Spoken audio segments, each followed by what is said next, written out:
Gary E. Knell, President and Chief Executive Officer of Sesame Workshop, distinguished business leader, you lead this nonprofit educational organization in its mission to create innovative, engaging content that maximizes the educational power of all media to help children reach their highest potential. Your immeasurable service to the community builds upon your dedication and commitment to education on many levels. You serve as a member of the Council on Foreign Relations and as a member of the Board of Governors of the National Geographic Education Foundation and as a board member of AARP Services and Save the Children. As a distinguished educator, you have been a Gordon Grand Fellow at Yale University and a guest lecturer at Harvard, Duke, Carnegie Mellon, and soon Mercy College. By the virtue of the authority vested in me by the State of New York and the Board of Trustees of Mercy College, I confer upon you, Gary E. Knell, the degree of Doctor of Letters, honoris causa, with all rights and privileges thereto appertaining. Ladies and gentlemen, please welcome the newest Mercy College alumnus, Dr. Gary E. Knell, to give the commencement address. Dr. Knell. Congratulations.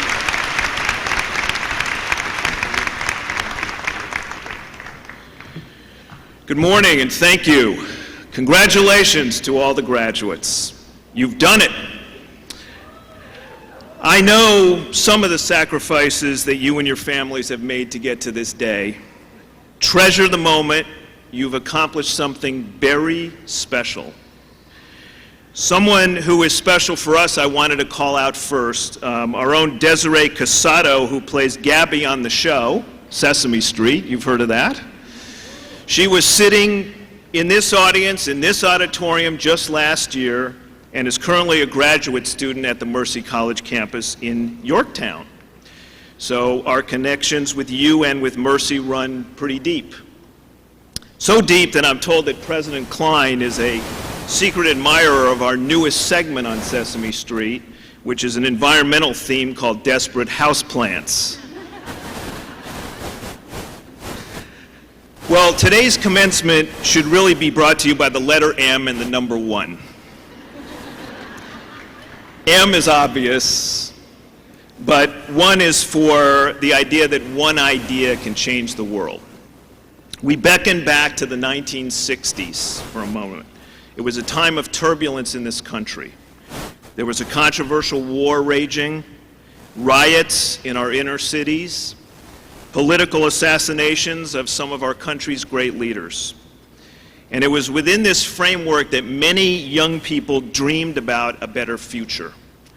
And they began to capitalize on what President Johnson put into play in Washington, which was dubbed the War on Poverty. This is the time when things like Head Start, the first formal child care program, the Job Corps, VISTA, even PBS and NPR were invented. And at a dinner party in Manhattan, not too far from here, a public affairs producer named Joan Gans Cooney and a foundation executive named Lloyd Morissette began a conversation about the power that television was having over children. Juxtaposed against the profound need to get young children better prepared for school, they invented a plan right then and there that you could empower young children, teach them letters and numbers and shapes and synonyms and antonyms and directions, all through the power of television messages.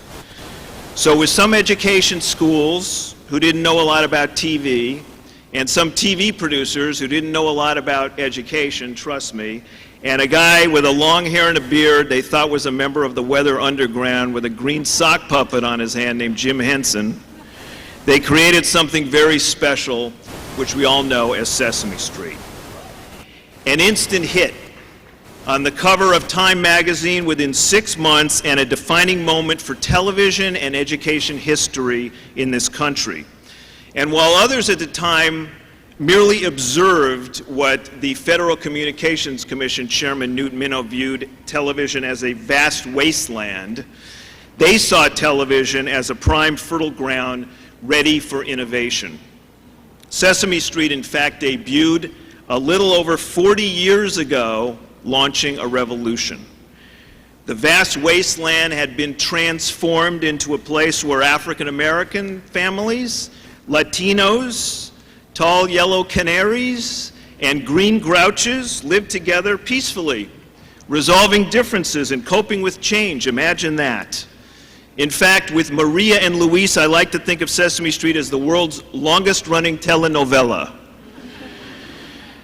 The show, in fact, was banned in the state of Mississippi the first year because it threatened the status quo of de facto segregation.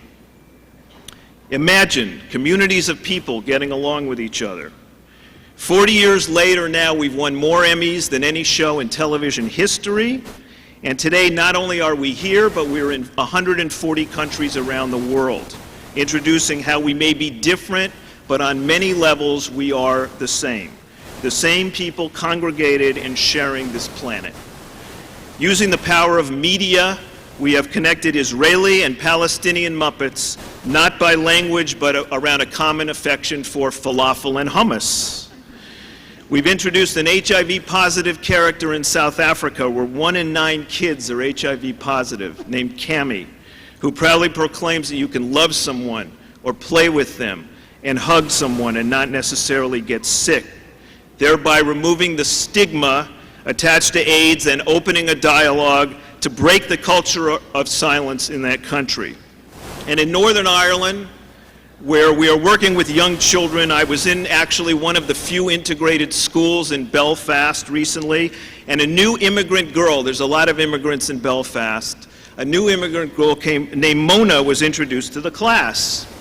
An eager classmate ran up to her and asked her, her name and then, "What are you?" To which Mona replied, "A Muslim."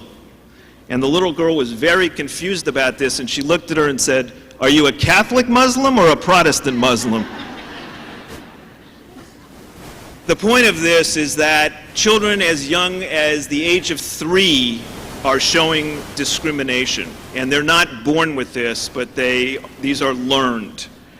We're teaching the kids in Belfast about their shared future as the society there throws off decades of sectarian prejudice, hatred, and violence. The rubric is the same. We are different, we are the same.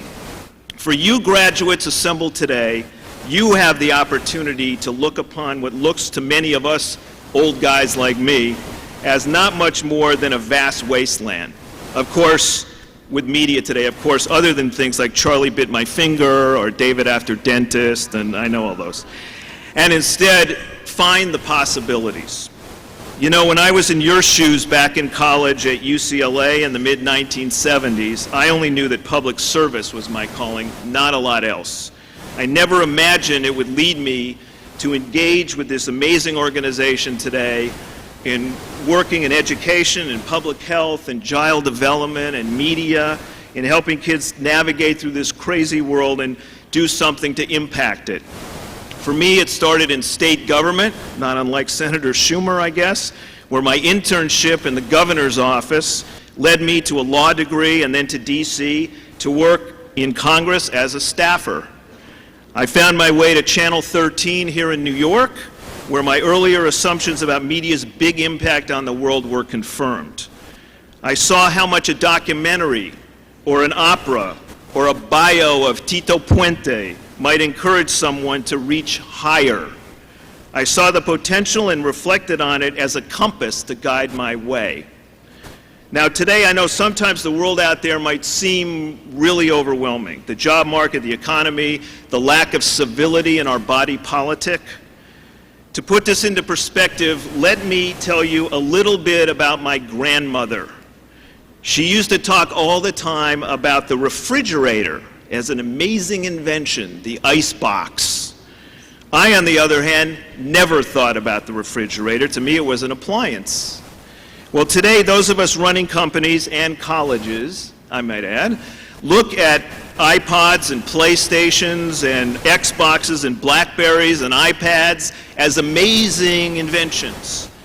But I know through my work with young children that they don't look at them that way. To them, they are appliances.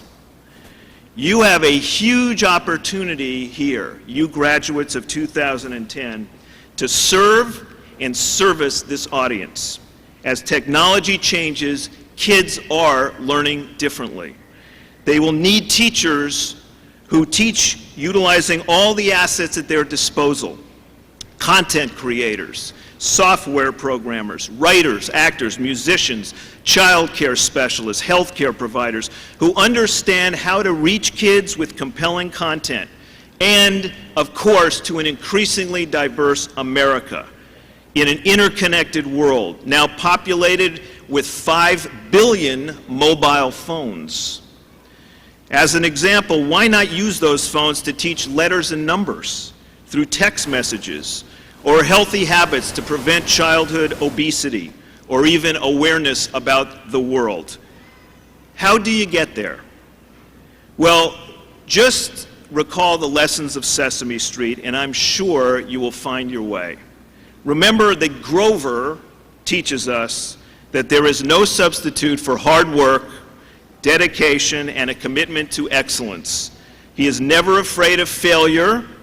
God knows he's dropped more than a few dishes in his time, but always perseveres for another day.